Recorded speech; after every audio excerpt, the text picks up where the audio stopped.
Bonjour frères et sœurs, heureux de vous retrouver ce dimanche 8 novembre.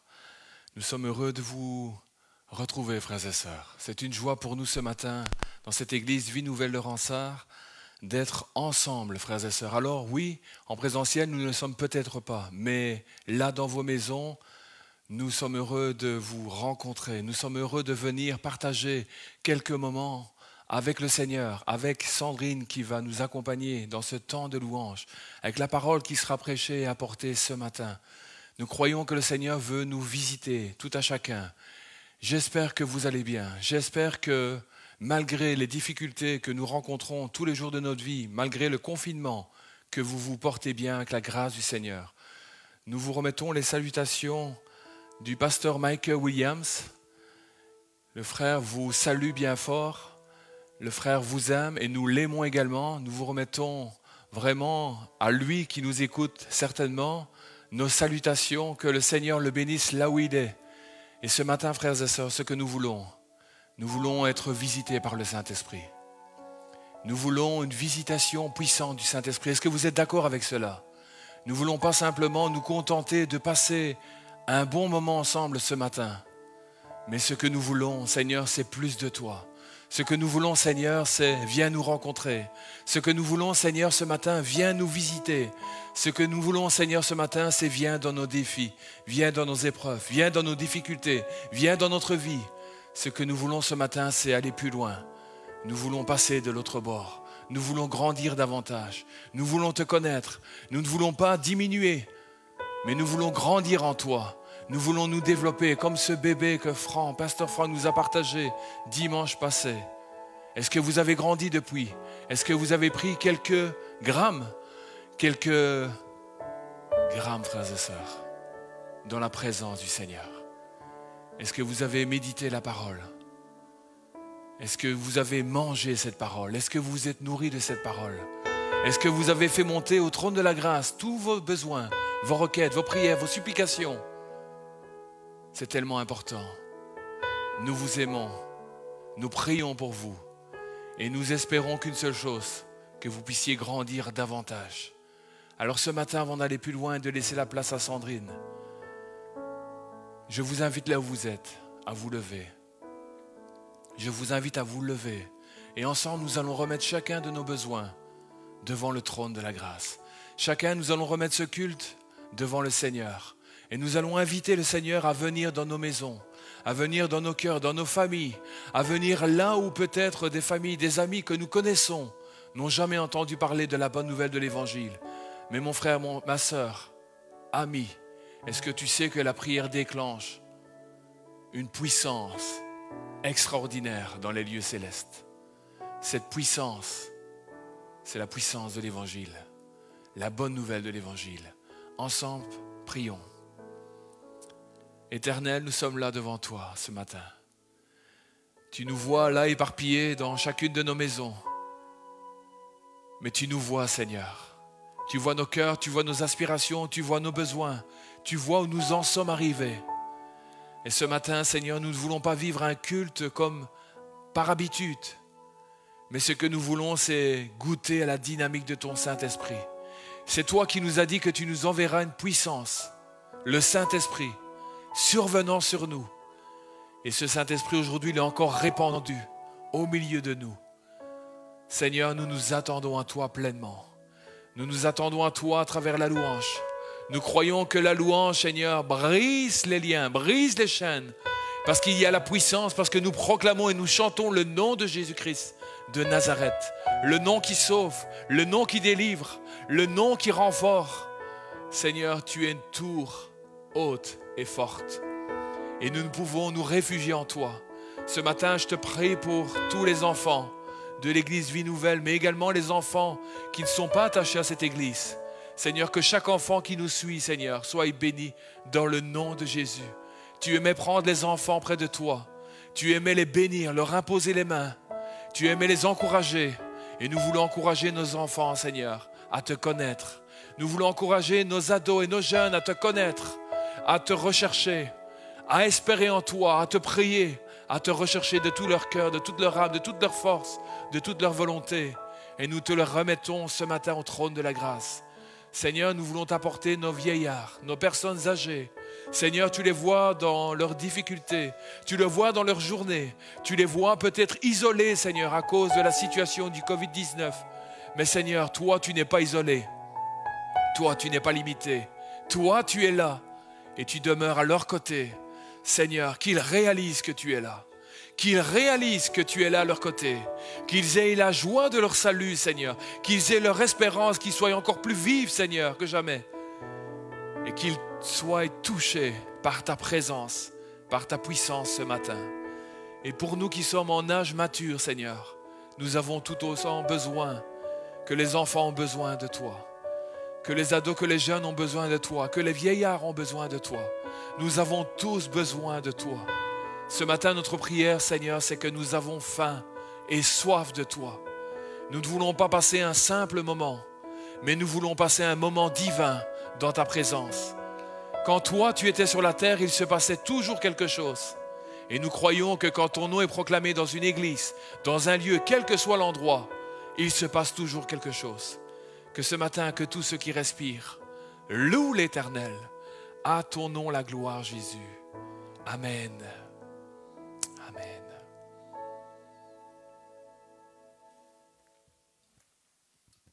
Bonjour à tous. Alors c'est encore un plaisir pour moi de nous conduire dans la louange. Ce matin, j'ai vraiment à cœur un mot. C'est le mot authenticité. Authenticité, sincérité. Vous n'êtes pas présent avec nous, mais vous êtes devant votre écran. Et je sais que c'est pas souvent facile parce qu'il y a tellement de distractions qui sont possibles, de tentations qui sont possibles. Il y a le GSM à côté, il y a l'ordinateur, il y a Internet, il y a le repas qui cuit peut-être, il y a les enfants qui sont autour. Peu importe. Ce que Dieu veut, c'est pas juste je pense, c'est pas juste qu'on allume son ordinateur et qu'on fasse sa bonne action du jour en regardant le culte le matin ou l'après-midi, peu importe. Je pense que ce que Dieu veut, c'est qu'on soit authentique avec lui, Amen. Sincère avec lui. Oui, et cette louange, ce matin, je voudrais que nous inviter à être authentiques et sincères. Vous savez, j'ai l'habitude de dire que quand on chante des chants chrétiens, parfois, on est juste des menteurs en fait. Parce qu'on dit Seigneur, je veux plus de... On chante Seigneur, je veux plus de toi. Seigneur, je me consacre à toi. Seigneur, je veux être mis à part pour toi. Et puis après, le lendemain, on a déjà oublié ce qu'on a chanté. Et puis on repart dans sa vie sans Dieu. Mon frère, ma sœur, ce matin, je voudrais t'inviter à chanter ces chants sans mentir. Que tu sois vrai dans ce que tu chantes. Si tu n'es pas vrai dans ce que tu... alors abstiens-toi, ne chante même pas. Parce que ce que Dieu veut, c'est un cœur qui est authentique, qui est sincère. Amen. Amen.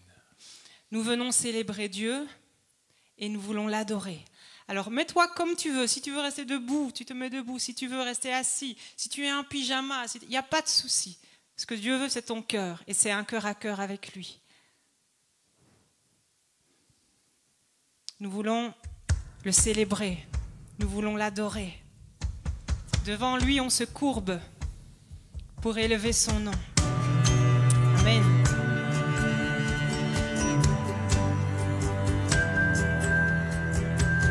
Seigneur, merci parce que tu es là.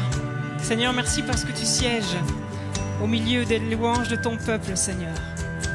Seigneur, ce matin, on veut être authentique avec toi, on veut juste être sincère. Et on veut t'accueillir dans ce moment, Seigneur.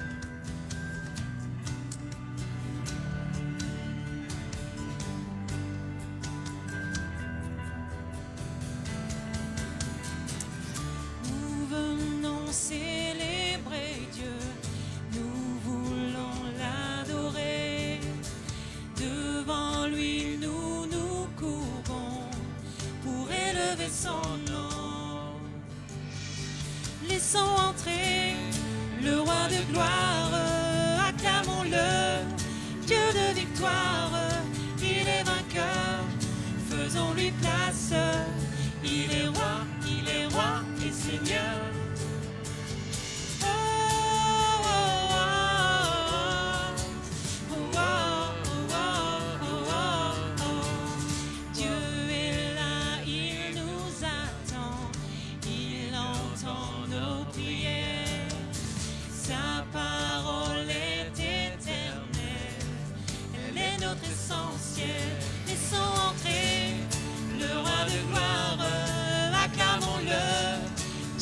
victoire, il est vainqueur, faisons-lui place. Il est roi et Seigneur. Laissons entrer le roi de gloire, acclamons-le, Dieu de victoire, il est vainqueur, faisons-lui place. Il est roi et Seigneur. Accueillons notre Dieu, il est juste merveilleux, il est glorieux. Amen, accueillons-le. Accueillons notre Dieu, il est le merveilleux, glorieux, majestueux. Accueillons notre Dieu, tu es le merveilleux, glorieux, majestueux. Laissons entrer le roi de gloire, acclamons-le, Dieu de victoire, il est vainqueur, faisons-lui place. Il est roi et Seigneur.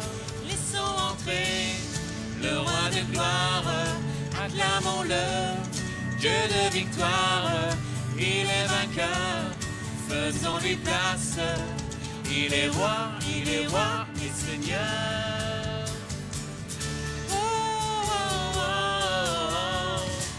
oh, oh, oh, oh.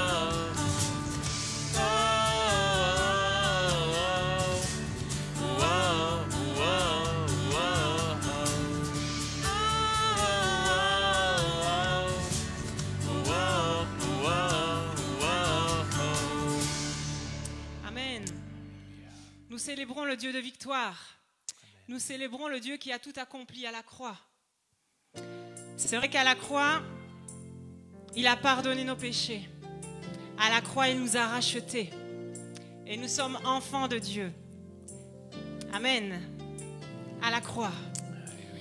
À la croix, tu as déclaré, tout est accompli, payant le prix de chaque vie.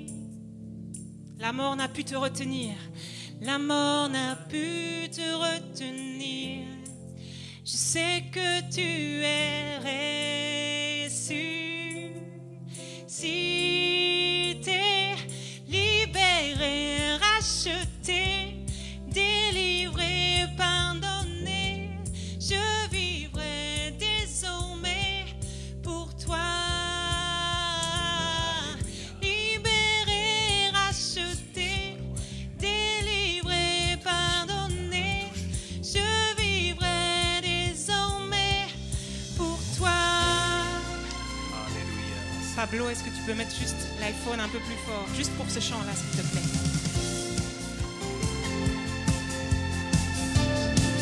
Dans mon cœur, tu fais résonner. Dans mon cœur, tu fais résonner le son de ta voix afin de diriger mes pas. Tu es le rocher de ma foi. Tu es le rocher de ma foi. Dieu d'éternité, je te suivrai. Libéré, racheté, délivré, pardonné, désormais je vivrai pour toi. Libéré, racheté, délivré, pardonné,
Amen.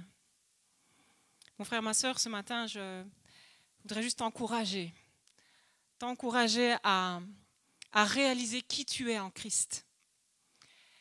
Vous savez, je crois qu'une des armes les plus puissantes de l'ennemi, c'est de culpabiliser les chrétiens. Et la parole de Dieu dit dans Romains 8:1, si je ne me trompe pas, il n'y a aucune condamnation pour ceux qui sont en Jésus-Christ. Ça veut dire qu'on ne doit plus vivre dans la culpabilité. On n'est plus sous la condamnation. Il nous arrive encore de tomber, il nous arrive encore de pécher, mais on est en Christ. On est complètement en Christ. C'est-à-dire que même si on pêche, on n'est pas condamné, on n'est plus condamné. Mon frère, ma sœur, tu n'es pas condamné. Mon frère, ma sœur, je voudrais t'encourager à te voir comme Dieu te voit. Tu es tellement précieux. Il a donné sa vie pour toi. Il t'a racheté. Il t'a délivré. Si tu pouvais voir la valeur que tu as à ses yeux, si tu pouvais juste comprendre ça, je crois que nos vies en seraient changées en fait. En toi, je sais qui je suis.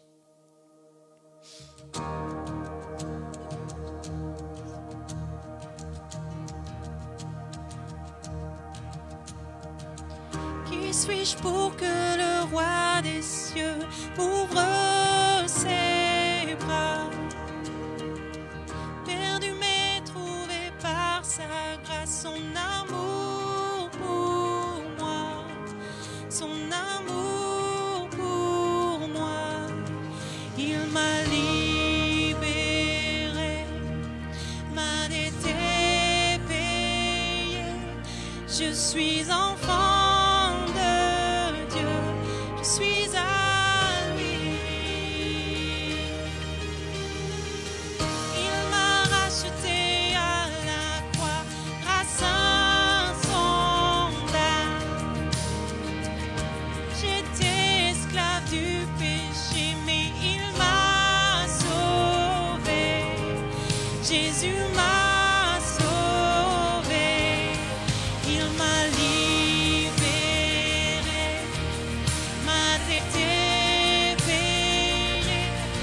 Je suis enfant de Dieu, je suis à lui.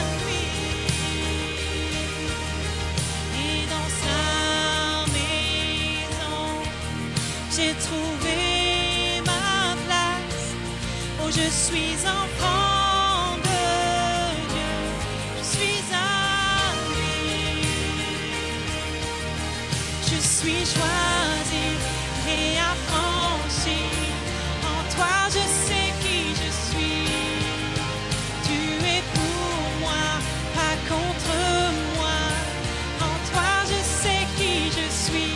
Je suis choisi et affranchi. Toi, je sais qui je suis. Tu es pour moi. Tu es pour moi, pas contre moi. En toi, je sais qui je suis. Oui, en toi, je sais qui je suis. Tu m'as libéré,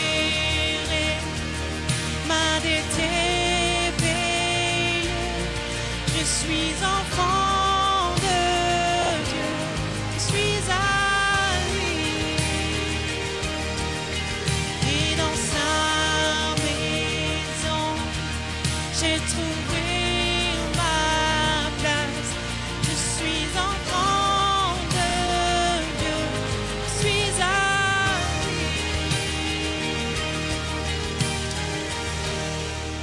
Merci parce que tu as fait de nous des enfants. Seigneur, nous ne sommes plus esclaves de la peur, Seigneur. Merci, Seigneur, parce que nous sommes tes enfants bien-aimés, Seigneur. Et ça, tu l'as prouvé à la croix, Seigneur. Merci, Seigneur, pour la croix. Seigneur, merci. Seigneur, et nous n'avons qu'un désir. Seigneur, un désir qui est tellement ardent dans nos cœurs, Seigneur. C'est juste d'être près de toi. De rester près de toi, Seigneur. Seigneur, merci parce que tu cherches aussi cette communion avec nous. Et c'est ce que nous voulons t'offrir, Seigneur. Nous voulons être ici présents, Seigneur, et juste t'adorer en esprit et en vérité, Seigneur. Père, Je n'ai qu'un désir, être près de toi et sentir tes bras. Ô Père, tu as envoyé ton Fils bien-aimé pour quiconque croit. Saint-Esprit qui donne vie, ranime en moi ce feu pour toi.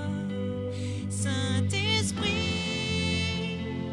viens par ta pluie, rafraîchis-moi et envoie un souffle nouveau.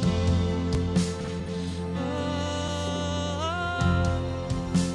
un souffle nouveau, un souffle nouveau, un souffle nouveau.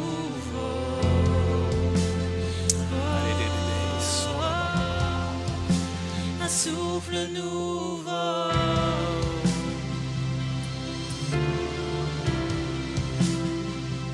Seigneur, viens toucher nos vies, Seigneur. Nous avons besoin de toi. Oui, Nous avons besoin tellement de plus de toi, Seigneur. Père, je n'ai qu'un désir, rester près de toi, écouter ta voix. Oh Père, Tu m'as tout donné. tu m'as tout donné, et c'est à tes pieds que je veux rester. Saint-Esprit, tu donnes la vie, ranime en moi ce feu pour toi. Saint-Esprit, viens par ta pluie, rafraîchis-moi et envoie un souffle nouveau. Oh, un souffle nouveau. Oh, un souffle nouveau. Oh, un souffle nouveau.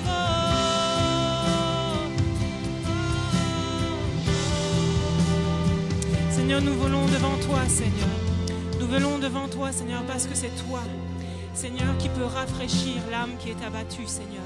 Seigneur, c'est toi qui peux relever, Seigneur, celui qui est, Seigneur, courbé sous un fardeau, Seigneur. Nous voulons déposer, Seigneur, tous nos fardeaux à tes pieds, Seigneur. Seigneur, toutes nos inquiétudes, Seigneur. Et remplis-nous de ce souffle nouveau, Seigneur. Seigneur, les êtres, Seigneur, les âmes qui sont fatiguées, Seigneur, tu peux renouveler leur force. Merci parce que tu es cette source, Seigneur. Merci, Seigneur, parce que tu es la source de la vie. Seigneur, la source de la vie, et tu fais toutes choses nouvelles. Seigneur, merci pour ce souffle nouveau, Seigneur. Viens rencontrer nos besoins. Seigneur, merci parce que tu le fais, Seigneur. Merci, Seigneur. Seigneur, quand on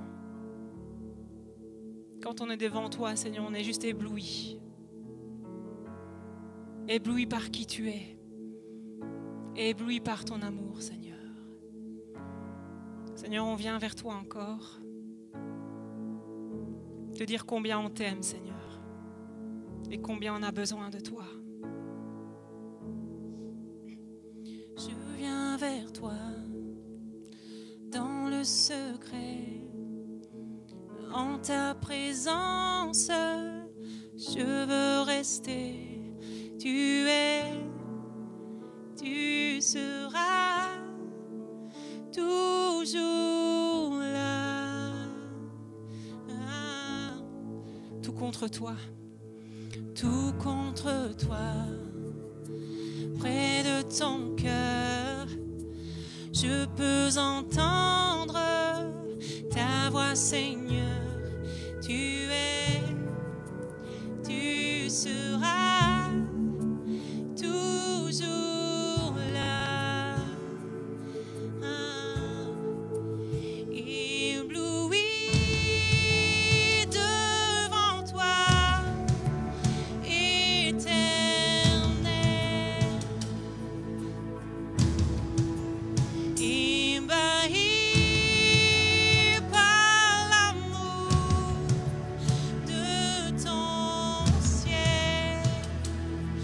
suis là, je suis là à tes pieds, où je viens t'adorer. Je désire habiter près de toi.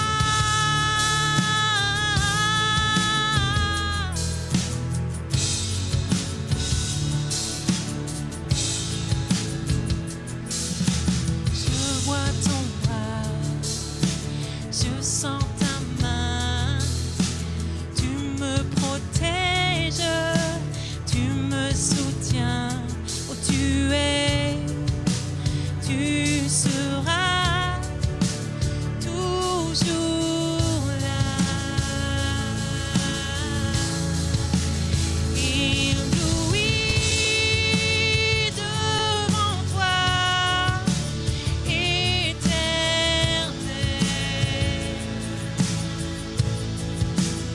Ébahi par l'amour de ton ciel,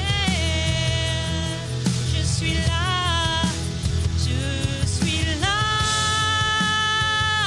à tes pieds, et je viens t'adorer. Je désire habiter près de toi. Seigneur, tu es notre lumière. Seigneur, en toi nous avons un Père. On veut juste te louer et t'adorer pour ça, Seigneur. Merci, Seigneur. Tu es ma lumière, en toi j'ai un Père, reçois ma prière. Tu es ma lumière, tu es ma lumière, en toi j'ai un Père, reçois ma prière.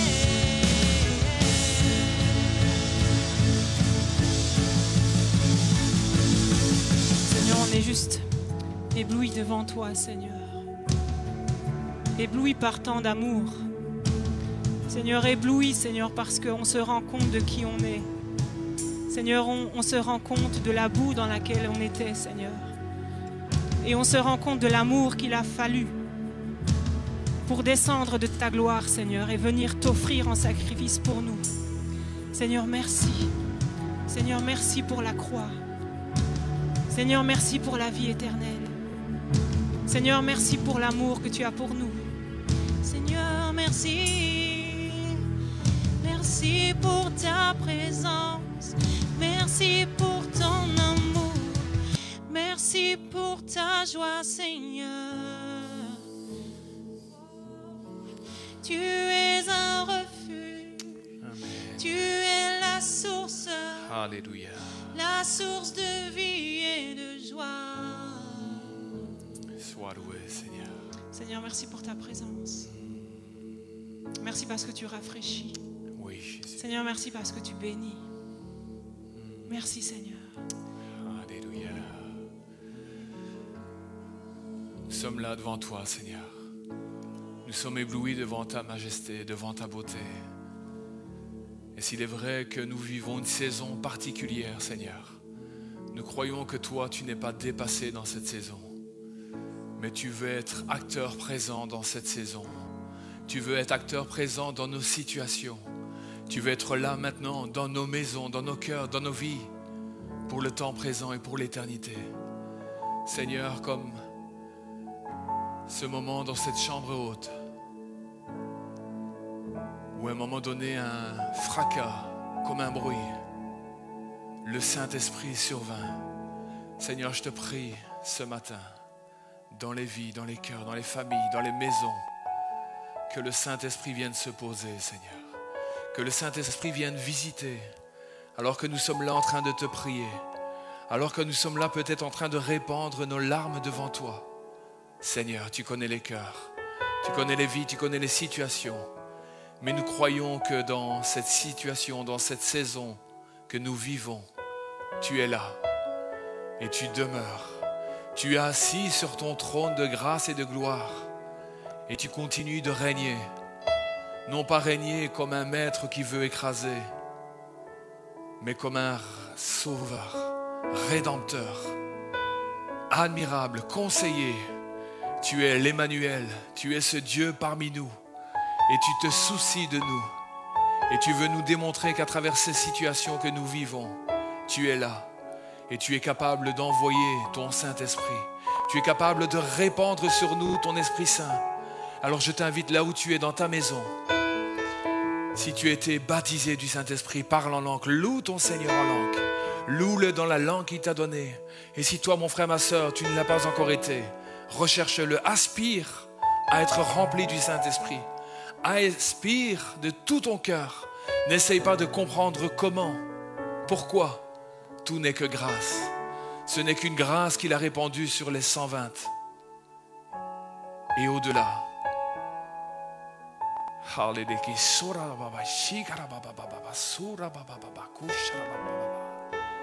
Souffle sur ton Église, Seigneur.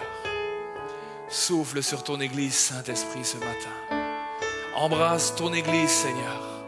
Tu nous as dit que tu bâtirais ton Église et que l'enfer, toutes ces principautés, toutes ces légions, toutes ces choses qui font la guerre à l'homme, qui font la guerre à nos âmes, le diable et toutes ses puissances ne pourront rien contre ton Église parce que tu tiens ton Église entre tes mains, parce que tu gardes et tu protèges ton Église, parce que tu veilles sur ton Église, parce que l'enfer et le séjour des morts ne peut rien contre ton Église.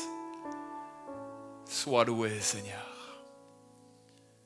Alléluia. Alors que nous restons dans cette attitude de prière, un don spirituel a été donné. Et notre sœur Rachel va nous donner ce don spirituel qu'elle a reçu.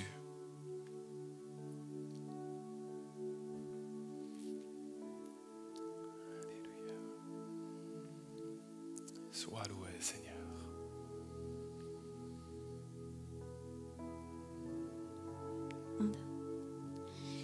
Il y a quelqu'un qui suit ce culte et il est dans la tourmente. C'est la tempête dans sa vie, il y a beaucoup de bruit autour de lui. Et cette personne recherche une direction, cette personne recherche une réponse de Dieu, mais il y a trop de bruit. Elle cherche après Dieu, il y a le bruit de ce qui se passe dans sa tête, il y a le bruit du doute que l'ennemi veut mettre dans son cœur, il y a le bruit des conseils qu'elle recherche, mais aussi des conseils qu'elle ne demande pas et qu'on vient lui donner. Il y a trop de bruit. Elle est comme dans un cyclone, cette personne. Et Dieu appelle cette personne à venir dans sa présence, à venir au cœur de sa présence. Dieu appelle cette personne à venir comme dans l'œil de ce cyclone. Dans un cyclone, c'est une tempête, c'est effroyable. Mais l'œil du cyclone, c'est là où c'est silencieux. C'est là où il n'y a plus de bruit, au cœur de la tempête. Et Dieu dit à cette personne, viens dans ma présence. Viens dans ma présence, au cœur de l'œil de ce cyclone, là où il n'y aura plus de bruit, là où tu pourras entendre ma voix. Dieu appelle cette personne à mettre tout de côté, à s'isoler avec Dieu uniquement, avec sa parole, pour entendre sa voix. Et à l'instar de David, dans le psaume 18, cette personne pourra dire, quand elle aura entendu la voix de Dieu, « Il étendit sa main d'en haut, il me saisit, il me retira des grandes eaux.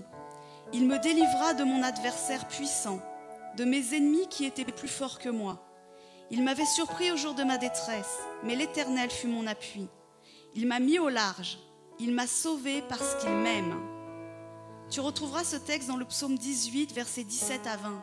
C'est ce que Dieu appelle cette personne à faire, à venir dans sa présence. Et Dieu va la sauver, Dieu va la mettre au large de tout ce qui la tourmente, parce qu'il l'aime. La réponse, quelle est la réponse que tu vas donner à Dieu ce matin? La balle est dans ton camp. Dieu t'aime et c'est pour ça qu'il te parle de cette manière ce matin. Amen. Quand Dieu parle, soyons attentifs. Ne laissons passer aucune occasion mais que nous puissions saisir chaque occasion. La Bible dit que Dieu parle tantôt d'une manière, tantôt d'une autre. À nous à y prendre garde, à nous à saisir cette occasion. Ce matin, nous allons remettre la parole de Dieu entre ses mains. Seigneur, nous sommes là et ce matin est encore une occasion favorable où tu veux nous parler, où tu veux nous instruire, où tu veux nous reprendre, où tu veux notre bien, où tu veux nous faire du bien. Seigneur, ce que nous avons besoin, c'est d'être comme Marie, Seigneur. Être à tes pieds, venir t'écouter, venir t'entendre parler. Seigneur, je te remets ma vie entre tes mains. Seigneur, alors que je suis ton instrument ce matin, Seigneur, viens m'aider. Que ton onction repose sur ma vie, Seigneur. Seigneur, nous ne voulons pas persuader qui que ce soit, mais nous croyons que la puissance du Saint-Esprit est la seule capable de persuader, de convaincre de péché, de justice et de jugement qui que ce soit. Seigneur, nous nous attendons à ton insistance. Alors que je vais proclamer ta parole, alors que je vais parler, Seigneur, en ton nom. Toi, Seigneur, qui connais les cœurs, toi qui connais les vies, toi qui sondes, Seigneur, au plus profond chaque vie. Nous croyons que tu vas intervenir, parler. Ce que nous voulons, Seigneur, aussi, c'est lier toute puissance, toute autorité contraire qui voudra empêcher ce matin que ta bonne nouvelle soit entendue, que ta bonne nouvelle soit proclamée. Seigneur, c'est pourquoi en ton nom, nous proclamons une pleine et entière victoire. Nous croyons que le sang de Jésus-Christ de Nazareth nous purifie de tout péché et protège chaque vie. Au nom de Jésus-Christ. Amen. Merci Sandrine pour ce temps de partage, ce temps de louange. Et nous, frères et sœurs, nous voulons ce matin, avec sa grâce, ensemble, là où vous êtes, je vous invite à prendre votre Bible. Je ne vais pas projeter sur l'écran aujourd'hui, mais je veux que nous puissions apprendre à avoir nos Bibles, ouvrir nos Bibles, apprendre à être des disciples comme les chrétiens de Bérée, prendre des notes et ainsi pouvoir repasser chacun pour soi ou en famille, en culte de famille, la parole qui était apportée. Que nous puissions vraiment être des auditeurs, non pas oublieux, mais attentifs. Ce matin, je voudrais vous partager et vous parler sur notre identité en Jésus-Christ. Le désir du Seigneur, c'est que nous puissions vivre notre identité en Jésus-Christ. Est-ce que tu vis ton identité en Jésus-Christ, mon frère, ma sœur? L'identité que nous avons reçue est l'identité de nos parents. Oh, nous avons reçu un prénom, un beau prénom, un beau nom de famille. Et nous avons reçu, au-delà de ce nom et de ce prénom, des caractères, des sensibilités, des émotions, des traits qui sont et qui vont influencer en grande partie notre vie. Lié à ça, nous allons avoir dans notre enfance, dans la manière dont nous serons aimés, choyés, ou dans la manière où nous aurons été bousculés dans notre enfance. Peut-être même aller jusqu'à des abus psychologiques, des abus sexuels, ou d'autres choses. Et notre identité va être chahutée, chaotique, bouleversée. Cette identité que nous avons en tant qu'être humain, nous la devons au choix d'Adam. Adam avait autrefois, dans ce jardin d'Éden, la possibilité d'avoir une identité merveilleuse, une identité qui se référait à son Dieu, à son Créateur, une identité parfaite. Il se référait, il avait le regard toujours fixé vers son Père. Il n'avait que yeux que pour son Père. Et il vivait selon les directives de son Père. Aimé par Dieu, conduit par Dieu, choyé par Dieu, amené jour après jour dans une connaissance, une sagesse par Dieu lui-même. Mais malheureusement, cela ne lui a pas suffi. Il avait cet arbre de la connaissance du bien et du mal. et il fera ce choix terrible que de croire que cet arbre allait pouvoir lui ouvrir son entendement, sa sagesse, et apprendre davantage, comme si Dieu voulait lui cacher certaines choses. Et malheureusement, à cause de ce choix, le péché va entrer dans la vie d'Adam, dans la vie d'Ève et dans la vie de tous les hommes jusqu'à ce jour. Nous ne pouvons pas jeter la pierre à Adam et à Ève, parce que nous voyons et nous lisons dans la parole de Dieu depuis notre plus jeune âge. La Bible dit qu'il n'y a pas un juste, pas même un seul. Tous sont égarés, tous sont pervertis, et nul ne cherche Dieu. C'est inné dans notre nature, dans notre ADN, dans notre identité. Notre identité, malheureusement, ne cherche que sa propre voie. Alors que nous avons peut-être été déçus par nos parents, par notre famille, par ceux que nous connaissons. Nous allons dans notre adolescence et dans notre jeunesse commencer à vivre une nouvelle identité, créer une nouvelle identité, croyant mieux faire que nos parents, grands-parents et ceux qui nous ont précédés. Et puis, triste constat que celui-là, nous voyons que nous perdons tous nos repères.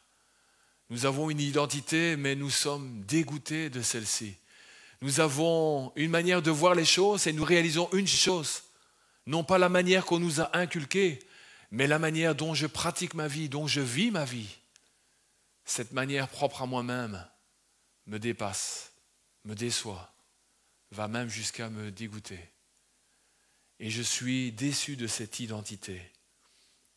Mon frère, ma sœur, ce matin, laisse-moi te parler de l'identité nouvelle que Jésus-Christ veut te donner.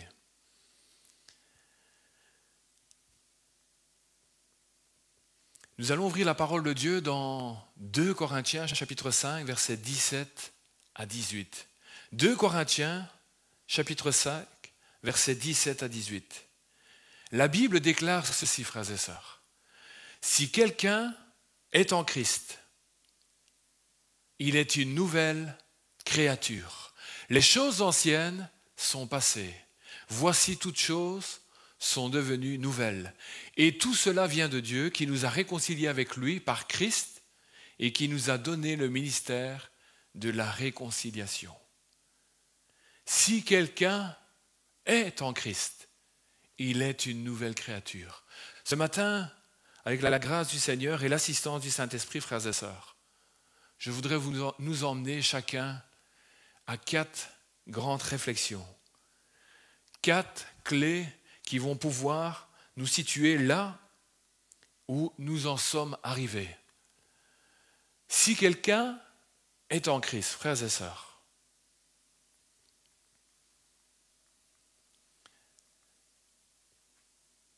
je vais revenir.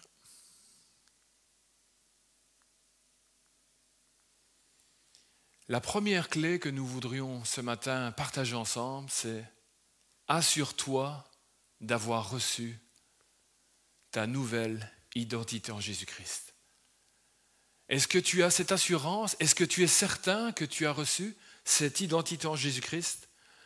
Beaucoup de religions pensent avoir une identité qui est similaire à la pensée, à la voie, à la direction de Dieu.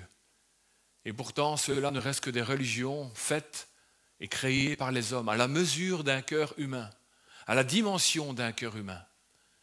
Mais dans 2 Corinthiens, chapitre 5, versets 17 à 18, nous avons lu « Si quelqu'un est en Christ, il n'y a pas des améliorations, il n'y a pas des petites modifications. La Bible déclare « elle est une nouvelle création. » Le premier point, assure-toi d'avoir reçu ton identité nouvelle. Nous allons voir ce matin qu'un homme intelligent, érudit, qui était vraiment instruit, qui avait une sagesse incroyable, qui instruisait d'autres personnes comme vous et moi, allaient à ses pieds et étaient instruits par cette sagesse de cet homme. Pourtant, cet homme va un soir, et c'est ce que nous allons lire dans la parole de Dieu, dans Jean chapitre 3, versets 1er à 13. Nous ne lirons pas les 13 versets, nous allons nous contenter des 4 premiers. Mais pour les notes chez vous, vous pouvez lire tout le contexte du texte. Cet homme, il s'appelle Nicodème, frères et sœurs. Jean chapitre 3, versets 1 à 13. Mais il y eut un homme d'entre les pharisiens nommé Nicodème, un chef des Juifs, qui vint, lui, auprès de Jésus de nuit et lui dit, « Rabbi, nous savons que tu es un docteur venu de Dieu, car personne ne peut faire ces miracles que tu fais si Dieu n'est avec lui. » Mais Jésus lui répondit, « En vérité, je te le dis, si un homme ne naît de nouveau, il ne peut voir le royaume de Dieu. » Nicodème va lui répondre, « Comment un homme peut-il naître quand il est vieux? Peut-il rentrer dans le sein de sa mère et naître ?» Et nous allons rester là pour le texte biblique. Nicodème, incroyable, alors qu'il est là à instruire jour après jour des foules de personnes. Et nous connaissons combien et combien de religions, plus de 2000 religions dans ce monde. Et malgré toutes les religions, personne dans ces religions n'a capacité de dire et de parler de ce qui se passe au-delà de la mort. Parler de la mort dans la religion est quelque part un peu un sujet tabou, un sujet difficile. Il faut éviter ou il faut peut-être essayer de mériter. Et Nicodème fait partie de ceux-là. Mais il a entendu parler d'un homme qui s'appelle Jésus-Christ de Nazareth. Et de nuit, pour ne pas être vu à l'époque par ses pairs religieux, il va aller rencontrer Jésus-Christ. Il va réaliser une chose, il parle de beaucoup de choses, il parle énormément de Dieu, mais dans sa vie, dans son cœur, dans son être, il réalise une chose.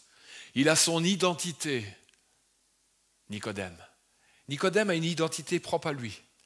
Et il voit comme Adam voyait, comme nous voyons, qu'il a beau parler de beaucoup de choses, mais rien ne change dans sa vie. Pire encore, il réalise que pour comprendre le royaume de Dieu, pour comprendre certaines choses, c'est comme si c'était impossible de saisir les choses de Dieu. Il entend bien la prédication de Jésus-Christ de Nazareth. Il entend bien et il voit les miracles que Jésus opère. Mais il n'arrive pas à saisir la portée. C'est comme si, bien que entendant bien le discours de Jésus-Christ, il n'arrive pas dans son intelligence à saisir la portée du discours de Jésus-Christ. Et il voit Jésus-Christ faire des choses, mais il est comme empêché de saisir la profondeur de pourquoi Jésus fait ces choses. Et pourquoi il aura cet entretien avec Jésus-Christ. Un entretien merveilleux, un entretien salutaire. Et c'est dans notre premier point que nous sommes toujours. Est-ce que je suis certain d'être né de nouveau? Si je ne suis pas certain d'être né de nouveau, mon frère, ma sœur, comme Nicodème ce matin, il y a lieu de pouvoir avoir un entretien sérieux avec Jésus-Christ de Nazareth. Nicodème pense que naître de nouveau, parce qu'avec son intelligence, il va réagir et essayer de répondre à l'interaction que Jésus lui a donnée. Faut-il qu'un homme vieux comme moi, je suis Nicodème, rentrer dans le sein de ma maman, rentrer quoi, dans le ventre de maman tout à nouveau? Mais c'est impossible ces choses. Et c'est là que nous mesurons que les choses du royaume de Dieu, mon frère, ma sœur, toi qui m'écoutes ce matin, peut-être que tu es là en train d'écouter, tu voudrais saisir, tu voudrais comprendre, mais tu réalises qu'il y a quelque chose qui t'empêche de saisir et de comprendre, comme Nicodème. Et Jésus va lui répondre, mais attends, tu es un docteur de la loi, tu es donc un enseignant, tu enseignes donc à des foules, et peut-être que toi, ami, ce matin, tu rends témoignage de Jésus-Christ, tu parles de Jésus-Christ autour de toi, mais en réalité, tu ne le connais pas vraiment. Tu le connais en théorie, mais en manière pratique, tu ne le connais pas. Tout cela parce que tu n'es pas passé par la nouvelle naissance. Jésus va lui dire, tu enseignes ces choses, Nicodème, et tu ne connais pas ce que signifie naître de nouveau. Mais naître de nouveau, c'est naître de l'esprit d'en haut. Nicodème va être comme, waouh! Mais parce que Nicodème a ce désir, cette soif, non pas de comprendre les choses, non pas de connaître les choses de manière intellectuelle, mais il a une soif dans son cœur de changer de direction. Et il réalise que sa religion ne l'amène pas à cette identité nouvelle qu'il a besoin pour sa vie. Il a réalisé, notre Nicodème, qu'il a beau enseigner des foules. En enseignant ces foules, il n'est pas heureux. Il n'a pas l'assurance du pardon de ses péchés. Il n'a pas l'assurance que s'il vient partir dans l'éternité, où vais-je aller? Que vais-je devenir? Que va-t-il se passer? Toutes ces assurances-là, Nicodème ne les aura pas. Dans 1 Jean, chapitre 1er, le verset 9, la Bible nous déclare ceci, frères et sœurs, amis. 1 Jean, chapitre 1er, verset 9, si nous confessons nos péchés, il est fidèle et juste pour nous les pardonner et pour nous purifier de toute iniquité. Est-ce que ce matin, tu peux lever les yeux vers le Seigneur? Et tout au long de ces 4 points, nous allons mettre l'accent et à la lumière de la parole de Dieu, non pas à la lumière de moi-même, mais face à la parole de Dieu, nous allons voir un certain comportement. Et si dans son comportement-là, tu ne te retrouves pas, mon frère, ma sœur, ami, qui m'écoute ce matin, c'est que ton identité est toujours une identité charnelle. C'est que tu n'es pas encore passé par la nouvelle naissance. C'est parce que tu n'es pas encore devenu une nouvelle créature, une nouvelle création. Tout simplement parce que, oui, tu pleures peut-être sur tes péchés. Oui, des fois, tu confesses tes péchés. Mais tu ne t'es jamais approché du trône de la grâce, de la bonne des manières, avec un cœur repentant. Contempler Jésus-Christ de Nazareth. Est-ce que ce matin, tu peux contempler Jésus-Christ de Nazareth comme a contemplé le brigand sur la croix Jésus-Christ? Jésus-Christ était là sur la croix. Et Jésus-Christ, tous les jours, est là, assis à la droite du Père pour nous. Et il nous attend simplement. Si nous sommes dans cette attitude de repentance, si nous avons réellement cette attitude de cœur, alors nous allons reconnaître notre Sauveur, notre Seigneur. Alors nous allons devenir des enfants de Dieu. Alors nous allons avoir notre nouvelle identité. Mais pour cela, il faut s'assurer et passer par une réelle repentance, une repentance véritable. Cette repentance, plusieurs autour de la croix ont vécu cette repentance. Ils ont reconnu que Jésus-Christ est le Fils de Dieu. Ils ont reconnu que s'ils sont pécheurs, ce n'est pas à cause de leurs parents, ce n'est pas à cause de leur conjoint, ce n'est pas à cause d'une situation, ce n'est pas à cause de tout un contexte qui est là autour de leur vie, qui fait qu'ils ont dû ou qu'ils sont tombés dans le péché. Mais s'ils sont pécheurs, c'est parce que malheureusement, ils sont livrés au péché, vendus au péché, et qu'ils ne pourraient faire autrement. Mais ce matin, le Seigneur veut simplement t'inviter afin de rentrer dans cette nouvelle identité. Comme Nicodème s'est approché. Nicodème a délaissé sa religion. Nicodème a délaissé tout son savoir, tout ce qu'il avait acquis. Il a réalisé qu'il n'en avait pas besoin. Et il s'est mis à genoux spirituellement devant Jésus-Christ de Nazareth. Il a reconnu que s'il était capable de faire des miracles et des prodiges, il est capable de changer la vie et la destinée de Nicodème. Est-ce que ce matin tu crois que Jésus-Christ est capable de changer ta vie? Je le crois. Lui le croit, car Dieu a tant aimé le monde qu'il a donné son Fils unique, afin que quiconque, et dans ce quiconque ce matin, je t'invite à mettre ton prénom, afin qu'il ait la vie éternelle, qu'il ne périsse point. Dieu ne veut pas le malheur du monde. Dieu ne veut pas le malheur de l'homme, mais il veut c'est qu'il vive et qu'il ait la vie en abondance. Important, assure-toi d'être passé par la nouvelle naissance ce matin. Deuxième point, en Jésus-Christ, nous sommes appelés à une nouvelle identité. Nous avons, et c'est lui qui nous donne cette nouvelle identité. La Bible dit, et nous l'avons lu, les choses anciennes sont passées. Voici, toutes choses sont devenues nouvelles. Peut-être que ta vie passée a été chaotique, plus qu'une une autre vie.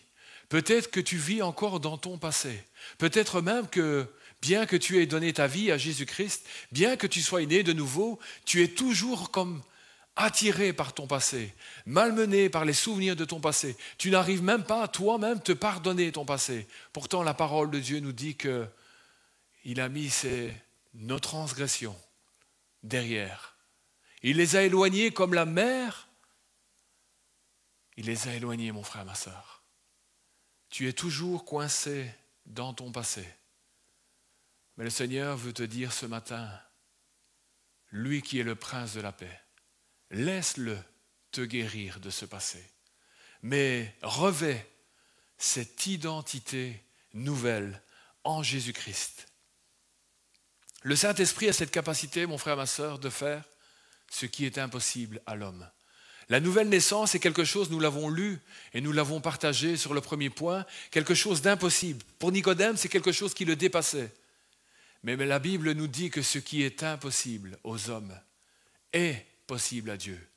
Si tu pries de tout ton cœur l'Éternel, si tu cries de tout ton cœur, de toutes tes forces à Jésus-Christ de Nazareth, la Bible déclare quand un malheureux crie, l'Éternel l'entend et le délivre de toutes ses détresses, de toutes ses souffrances, de toutes ses épreuves, de toutes ses difficultés.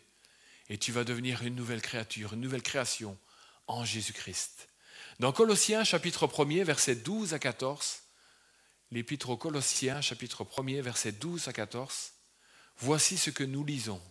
Rendez grâce au Père qui vous a rendu capable d'avoir part à l'héritage des saints dans la lumière, qui nous a délivrés de la puissance des ténèbres et nous a transportés dans le royaume du Fils de son amour, en qui nous avons la rédemption par la rémission de nos péchés. Non seulement la nouvelle naissance va pardonner tes péchés, mais mieux encore, cette nouvelle identité fait que l'homme, la femme, le jeune, le moins jeune, l'enfant, le vieillard que tu es ce matin, va non seulement être pardonné de ses péchés, mais tu deviens un enfant de Dieu. Ce n'est pas toi qui as cette capacité de t'emmener dans cette nouvelle réalité, cette nouvelle dimension spirituelle, afin de pouvoir entendre la bonne nouvelle de l'Évangile, afin de pouvoir comprendre quand tu vas commencer à lire la parole de Dieu, méditer la parole de Dieu. Mais c'est Dieu qui nous fait ce cadeau. Il nous transporte dans le royaume de son Fils bien-aimé. Nous sommes des fils et des filles du royaume de Dieu. Nous avons cette nouvelle identité en Jésus-Christ. Cette identité, mon frère, ma sœur, ami, ne te la laisse jamais voler. Comme le disait ce matin Sandrine, oui, nous allons encore tomber. Oui, nous allons encore pécher. Mais nous avons cet avocat auprès du Père, Jésus-Christ le juste, qui est notre avocat afin de nous aider, afin de nous pardonner, afin de nous relever, afin de nous consoler, afin de nous fortifier, afin de nous ramener dans la trajectoire de l'éternité. Ne laisse jamais le diable venir te culpabiliser. C'est une de ses ruses préférées. Il veut te voler ton identité en Jésus-Christ. Une fois que tu as reçu cette identité, serre-la contre ton cœur. Dieu te serre ce matin contre son cœur. Est-ce que tu sais qu'au-delà de toute la création, tu es la prunelle de ses yeux? Il te compare à la prunelle de ses yeux. Dieu t'aime, Dieu nous aime. Et toi, peut-être ce matin qui ne le connais pas, Dieu t'aime d'un amour que tu ne peux ni mesurer, la hauteur, la largeur et la profondeur, tellement il est grand. Dans Colossiens, toujours, chapitre 1er, versets 21 à 22, « Et vous, nous frères et sœurs, vous amis, qui étiez autrefois étrangers, ennemis par vos pensées et par vos mauvaises œuvres, il vous a maintenant réconciliés par sa mort dans le corps de sa chair, pour vous faire paraître devant lui saint, irrépréhensible et sans reproche. » Dans notre nouvelle identité, voilà ce que Jésus-Christ de Nazareth va faire.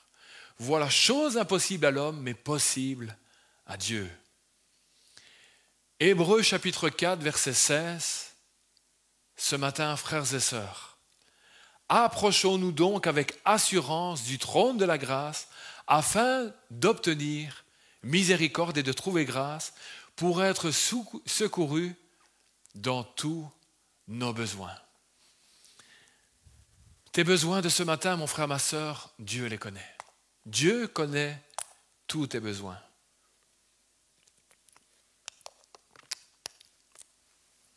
Il sait par quoi tu passes.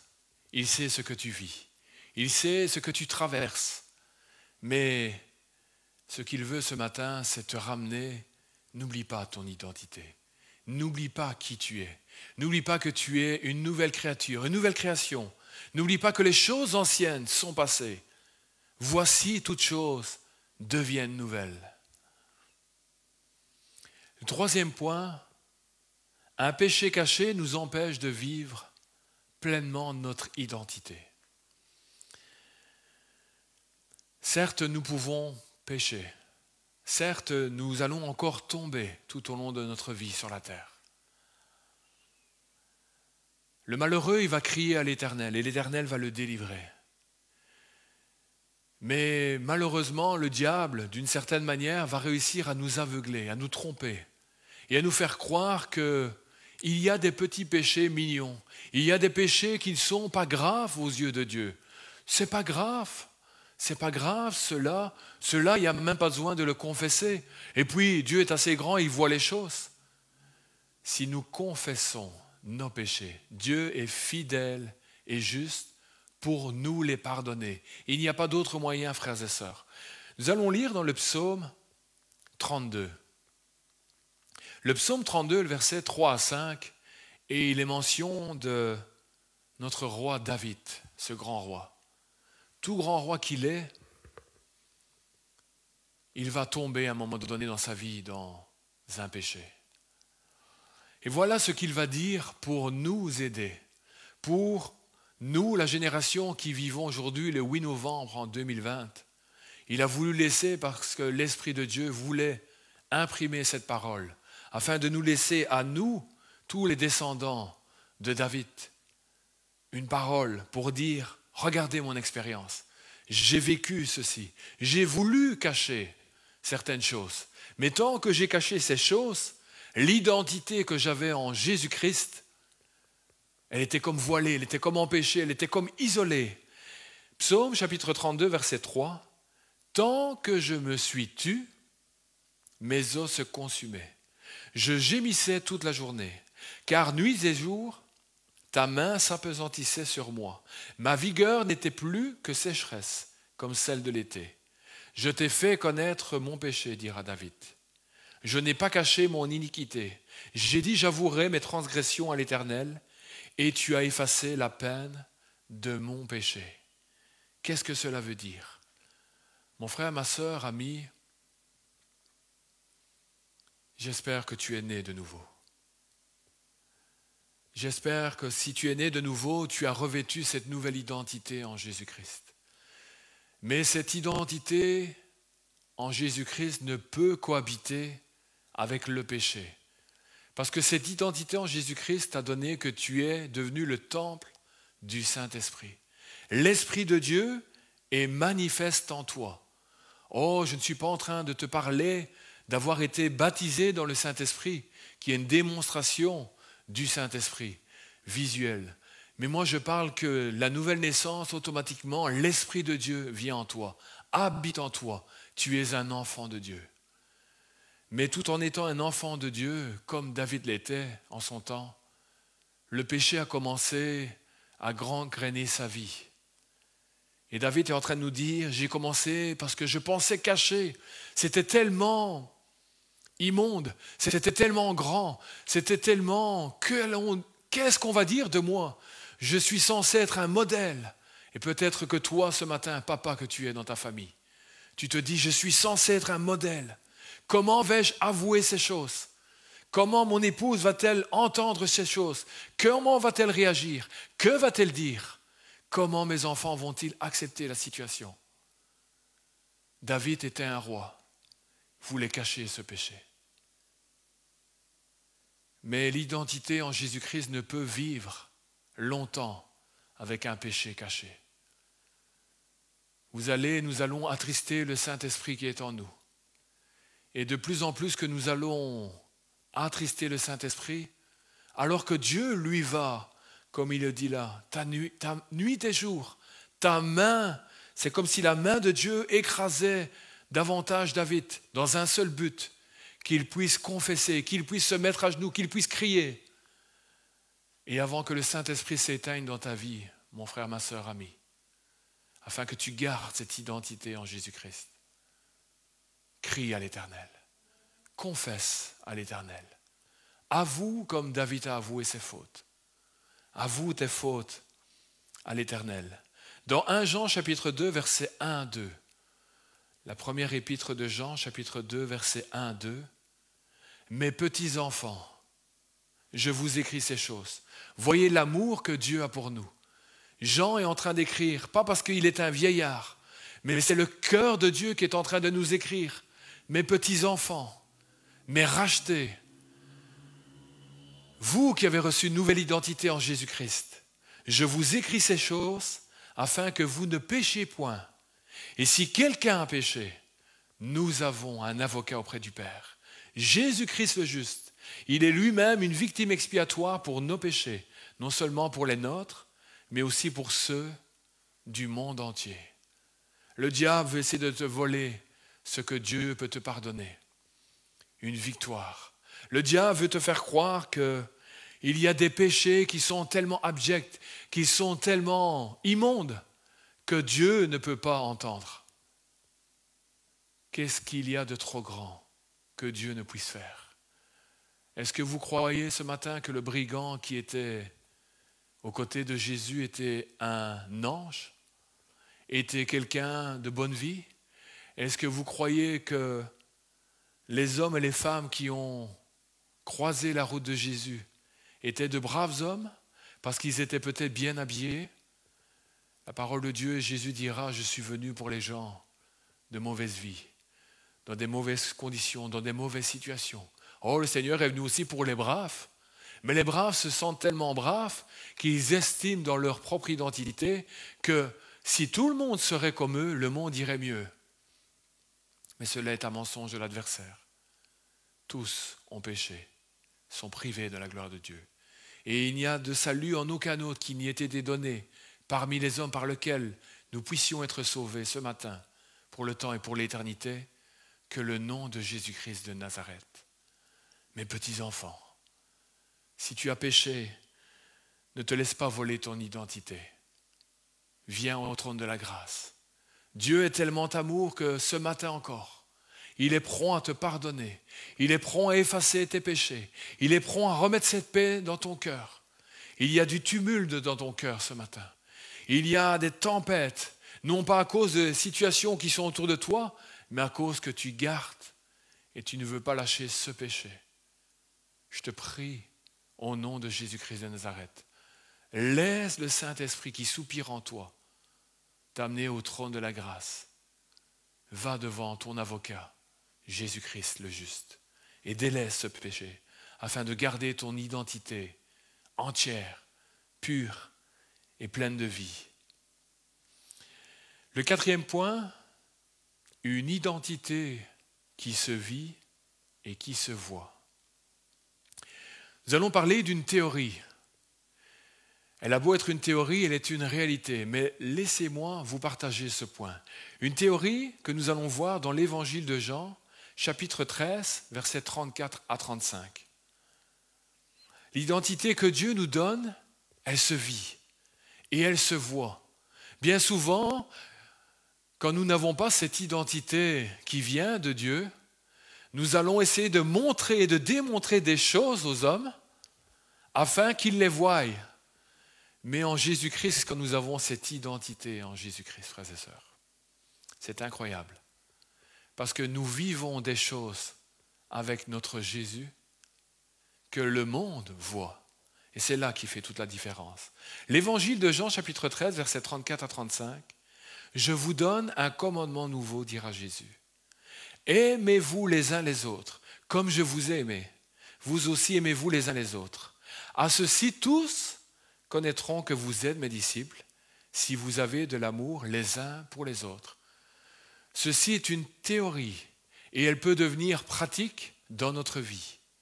Mais pour qu'elle devienne pratique, frères et sœurs, voilà.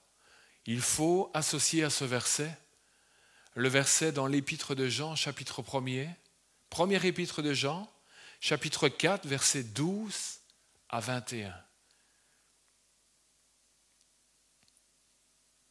Personne n'a jamais vu Dieu. Je crois que nous sommes tous d'accord avec cela. Est-ce que ce matin, là où vous êtes d'accord avec cette parole?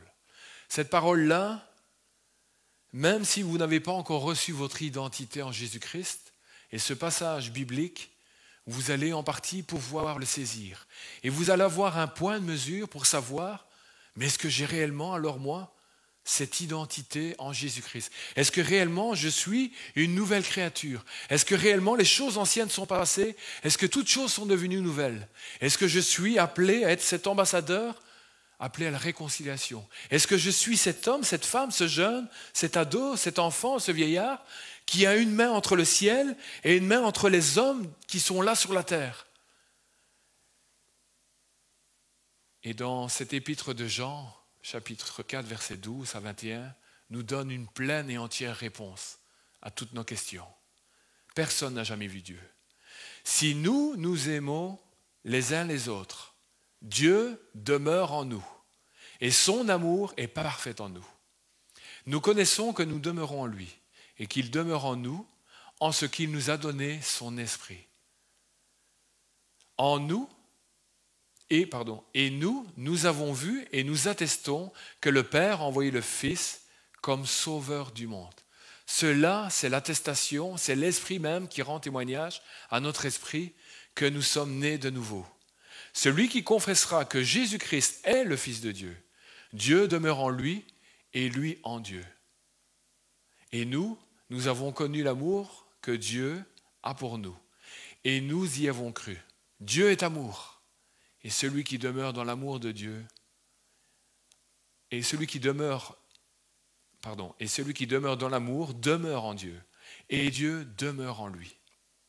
Tel il est, tel nous sommes aussi dans ce monde. C'est en cela que l'amour est parfait en nous, afin que nous soyons dans l'assurance et que nous ayons de l'assurance au jour du jugement. La crainte n'est pas dans l'amour. L'identité en Jésus-Christ, il n'y a plus de crainte. Comme le disait tantôt Sandrine dans sa prière, pour ceux qui sont en Jésus-Christ, il n'y a plus de condamnation. Romains chapitre 8, verset 1er. Il n'y a plus de condamnation. S'il n'y a plus de condamnation, je ne suis plus dans la crainte, mais je suis dans la paix. Si je suis dans la paix, c'est parce que j'appartiens au prince de la paix. Non plus au prince de ce monde qui est tout sauf la paix. Mais Jésus-Christ est ma paix. La crainte n'est pas dans l'amour, mais l'amour parfait bannit la crainte. La crainte suppose un châtiment. Et celui qui craint n'est pas parfait dans l'amour. Pour nous, nous l'aimons parce qu'il nous a aimés le premier. Si quelqu'un dit, et voilà la pratique, j'aime Dieu et qu'il haïsse son frère, c'est un menteur. Car celui qui n'aime pas son frère, qu'il voit, comment peut-il aimer Dieu qu'il ne voit pas? Et nous avons de lui ce commandement, que celui qui aime Dieu aime aussi son frère. Amen. Nous pouvons dire, comme Nicodème, beaucoup de choses. Nous pouvons même, autour de nous, comme le faisait Nicodème, prêcher beaucoup de choses, venant peut-être de la part de Dieu. Nous pouvons même être, entre guillemets, chrétiens, pentecôtistes, évangéliques, qu'importe la dénomination. Et peut-être que nous faisons partie de cette église locale, ou nous sommes attachés à une autre église locale. Mais ce qui compte, frères et sœurs, et dans cet exercice pratique que nous avons fait dans l'épître de Jean, chapitre 4, aimer Dieu que nous ne voyons pas, c'est tellement facile. Mais si nous avons réellement connu Dieu, si nous avons l'amour de Dieu en nous, si nous avons cette nouvelle identité en nous, qui est l'identité de Jésus-Christ qu'il nous a donnée, alors nous sommes appelés à aimer nos frères et sœurs. Et si nous n'avons pas assez d'amour que pour aimer nos frères et sœurs, nous allons aller au trône de la grâce. Si nous avons malmené d'une manière ou d'une autre, nous allons confesser au trône de la grâce, auprès de notre avocat qui est Jésus-Christ, toutes ces choses. Parce que ce que nous désirons, c'est que la crainte ne soit pas dans nos cœurs, mais que nous soyons des ambassadeurs remplis de la paix, de la joie et de l'amour de Jésus-Christ. Ce matin, je vais nous inviter chacun, alors que nous allons avoir un temps où nous allons pouvoir prier, un temps où nous allons pouvoir répandre notre cœur. Je ferai un appel à la repentance. Je ferai un appel afin de tout à nouveau délaisser nos péchés. Et je ferai un appel pour que plus que jamais notre identité en Jésus-Christ soit non pas proclamée par notre bouche, mais que nous puissions, avec notre relation que nous avons avec Jésus-Christ de Nazareth, vivre cette identité. Et parce que nous vivons cette identité, alors le monde verra que nous sommes un dans un lien d'amour comme Jésus-Christ est un avec le Père. Alléluia.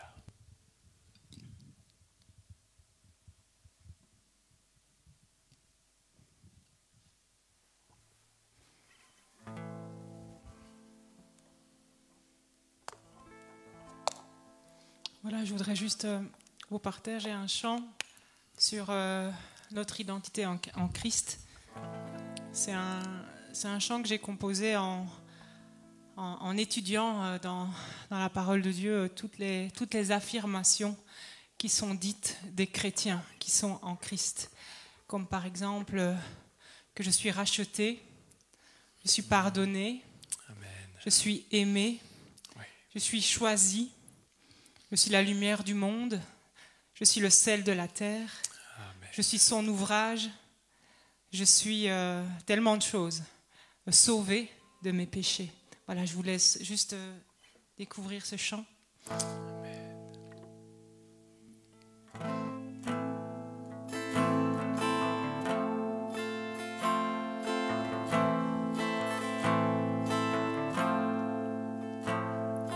Je ne marcherai plus tête baissée, accablé, couvert de honte. Je suis racheté, pardonné, aimé. De la croix, la grâce abonde. Je ne croirai plus que ce que tu dis. Tu m'as choisi et tu m'aimes. C'est ta parole qui me définit. Ta vérité me libère. Jésus, tu m'as fait passer des ténèbres à ta lumière. Je suis tout ce que tu dis que je suis. Enfant bien-aimé du Père, un bas Père. Je suis tel que tu me vois, oui, je suis lumière et celle de la terre. Je suis ton ouvrage, façonné à ton image.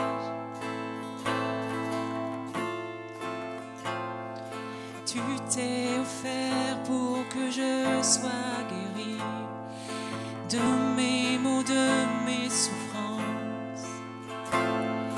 Tu as souffert pour me donner la vie éternelle et abondante. Jésus, tu m'as fait passer de la mort à la vie. Je suis tout ce que tu dis que je suis. Enfant bien-aimé du Père, un bas Père. tel que tu me vois, oui, je suis lumière et celle de la terre.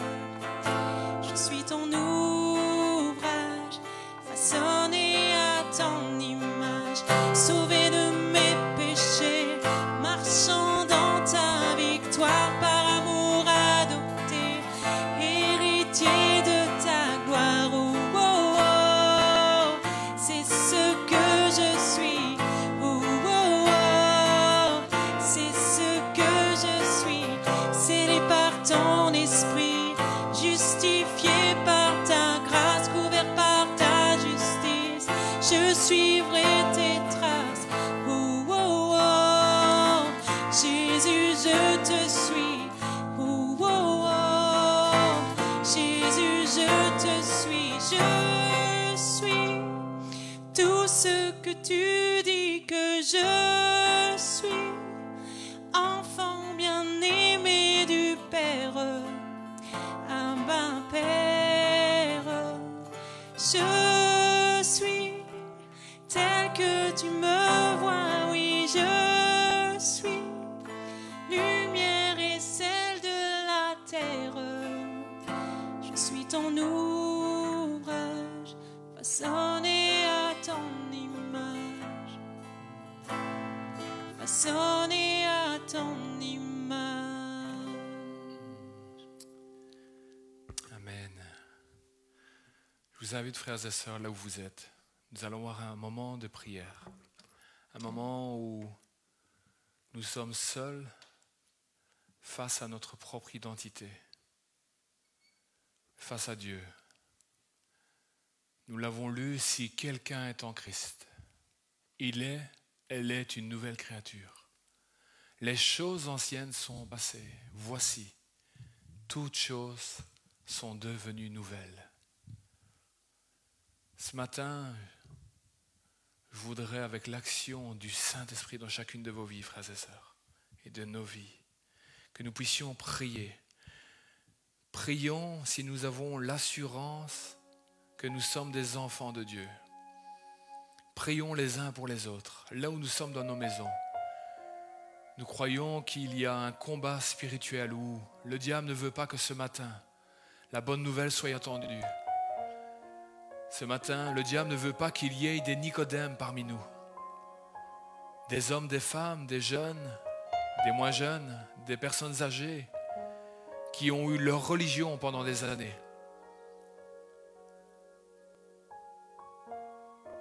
Mais qui saisissent ce matin qu'ils ont besoin de naître de nouveau pour être et devenir une nouvelle créature. Tu as besoin de naître de nouveau. Tu as besoin de naître de l'Esprit de Dieu.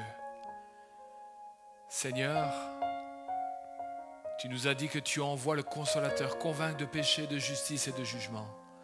Et je crois que tout au long de cette matinée, Seigneur, tu avais déjà travaillé cette nuit les cœurs. Tu avais déjà travaillé dans le sommeil de chacun, les pensées, les sentiments. Parce que ton amour est tel, Seigneur, que tu veux nous sauver. Tu veux nous délivrer.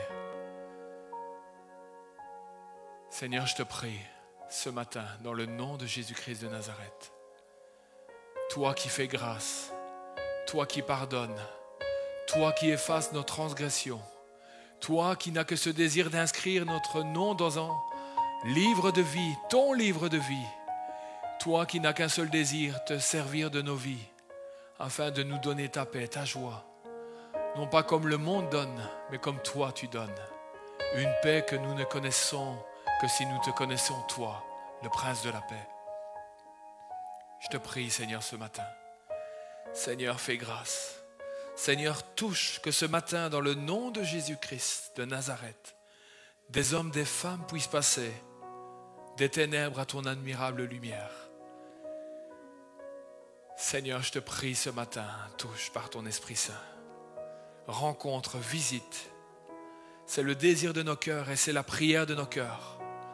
Et au-delà de cette rencontre de ce matin, nous voulons continuer de prier dans nos maisons pour ceux que nous aimons, pour ceux qui sont proches de nos vies, pour ceux qui sont un peu plus éloignés de nos vies, pour nos collègues, pour ceux qui sont autour de nos villes, nos voisins, pour cette ville, pour cette église. Et en aussi grand nombre, Seigneur, et aussi loin que tu nous donneras, Seigneur, de prier pour eux. Seigneur, nous voulons également ce matin prier pour ceux qui sont retombés dans un péché. Péché petit, à leurs yeux peut-être, mais à tes yeux, le péché, c'est de s'éloigner de toi. Le péché, c'est de ne plus vouloir de toi, ou du moins dans un certain domaine, t'avoir écarté et d'avoir laissé la place à un autre Dieu qui est venu prendre la place. Le diable veut nous faire croire que cela n'est pas important, que nous pouvons continuer à vivre notre identité en Christ tout en jouant avec le péché. Mais ce péché, tôt ou tard, va nous manger, va nous arracher de ta main. Oh, nous avons beau dire ces versets qui nous disent « Qui nous séparera de l'amour de Dieu ?»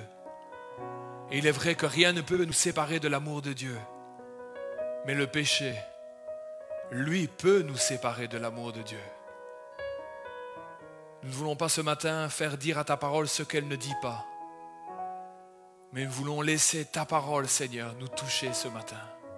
C'est pourquoi, Seigneur, nous ne voulons pas juger nos frères et sœurs qui sont tombés dans un péché. Mais ensemble, Seigneur, nous voulons les entourer comme toi tu veux les entourer. Avec des bras d'amour, avec de l'amour, de la douceur, de la compassion, de la miséricorde.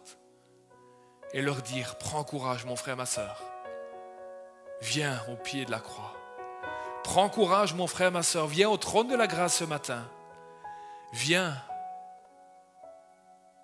Et Jésus-Christ le juste, il est vrai, il est véritable. Et il nous pardonne toutes nos iniquités. Il n'a pas dit toutes nos iniquités, tous nos péchés, toutes nos transgressions, tout ce qu'il veut et peut nous séparer de Dieu. Ce matin, Seigneur, entends la prière des cœurs de tes enfants. Entends la prière et le cri de détresse de tes enfants. Comme ce roi David, Seigneur, tu as fait grâce et tu as continué de te servir de lui d'une manière remarquable. Seigneur, tu veux te servir de tes enfants, de tes disciples de Christ, à qui tu as donné une identité, Seigneur, nouvelle, afin que nous puissions, Seigneur, être tes ambassadeurs sur cette terre. Seigneur, je te prie pour l'ensemble de ton Église, ce matin. Comme Pasteur Franck le disait dimanche passé, que nous puissions continuer de grandir, que nous puissions continuer de nous nourrir, que nous puissions aller à la source jour après jour, que nous puissions méditer ta parole, que nous puissions méditer cette parole de ce matin et des jours passés. Seigneur, nous te prions dans le nom de Jésus. Aide-nous à avoir cette relation avec toi jour après jour, afin de garder cette identité, afin d'affermir cette identité, afin que le monde voie que nous ne sommes pas une religion, que nous ne sommes pas une secte à leurs yeux ou quoi que ce soit, mais que nous sommes différents, parce que celui que nous servons est différent de tous ces dieux qui n'entendent pas, qui ne voient pas. Toi, tu es l'Éternel Dieu vivant et vrai, et tu nous as animés d'un esprit, ton esprit. Bénis ton Église, bénis tes enfants, et que toute la gloire en revienne à toi seul, Seigneur. Amen. Amen. Que le Seigneur vous bénisse, frères et sœurs. Voilà, sans transition, nous allons passer à la fin de notre culte. Nous allons passer aux annonces de la semaine et comme vous le voyez sur l'écran, ce samedi 14 novembre, notre mouvement, les Assemblées de Dieu francophones de Belgique, ont pris la décision et veulent nous emmener, toutes les églises locales, à vivre ce samedi 14 novembre en ligne de 11h à 14h. Vous allez sur le site adfb.be YouTube ou sur Facebook fb.me/les ADF. Frères et sœurs, Nous sommes face à une pandémie, nous sommes face à une situation et nous croyons que cela ne sera pas trop que de pouvoir consacrer ce samedi 14 novembre, dans un temps de jeûne, dans un temps de prière, nous unir ensemble à travers ces moyens de technologie que le Seigneur nous donne d'utiliser. Que nous puissions pas simplement dire « Oh, quelle belle journée, je veux faire ça dans mon coin ». Non, ensemble, unis les uns avec les autres. Nous allons prier pour cette nation, prier pour ce pays, prier pour les familles. Et les sujets, comme il est mentionné, seront donnés au fur et à mesure. Une direction sera donnée par le responsable qui dirigera ce temps de prière, mais que nous puissions dès à présent et jusqu'à samedi matin, déjà nous préparer dans la prière, préparer ce temps dans la prière et que nous puissions continuer de prier pour les autorités de ce pays, prier pour les responsables, médecins, infirmiers, urgentistes et tous ceux qui vont donner la main d'association afin de bénir cette nation et ce pays face à la pandémie. Que le Seigneur bénisse vraiment les responsables de notre mouvement et que nous puissions préparer cette rencontre de ce samedi. Dimanche prochain, ce sera Pasteur Franck qui nous apportera la parole. Que le Seigneur le bénisse, le fortifie et que nous puissions continuer, frères et sœurs, dans nos temps de prière, de prier non seulement les uns pour les autres, mais de prier pour notre couple pastoral, prier pour Laurette, prier pour Franck, prier pour cette famille qui se tient à la brèche. Que le Seigneur les renouvelle dans leur force, les bénisse et les fortifie dans le nom de Jésus-Christ de Nazareth. Frères et sœurs, alors que nous allons nous quitter, que nous puissions continuer de prier. Que nous puissions tout au long de cette semaine prier les uns pour les autres. Que nous puissions prendre notre téléphone peut-être afin de prier ensemble par téléphone les uns pour les autres, les uns avec les autres. Que nous puissions avoir notre culte familial, que nous puissions avoir notre petite dévotionnelle chaque journée, chaque matin ou même dans l'après-midi, qu'importe. Mais que nous puissions continuer à aller à la source jour après jour et que malgré que nous ne sommes pas là dans cette église physiquement, que là où nous sommes dans nos maisons, nous puissions continuer d'être des sentinelles qui se tiennent à la brèche. Que le Seigneur vous bénisse, que le Seigneur vous fortifie et que toute la grâce et l'amour de Jésus-Christ reposent sur chacune de vos vies, de vos familles et de tous ceux que vous aimez. À très bientôt et un bon dimanche à chacun. Amen.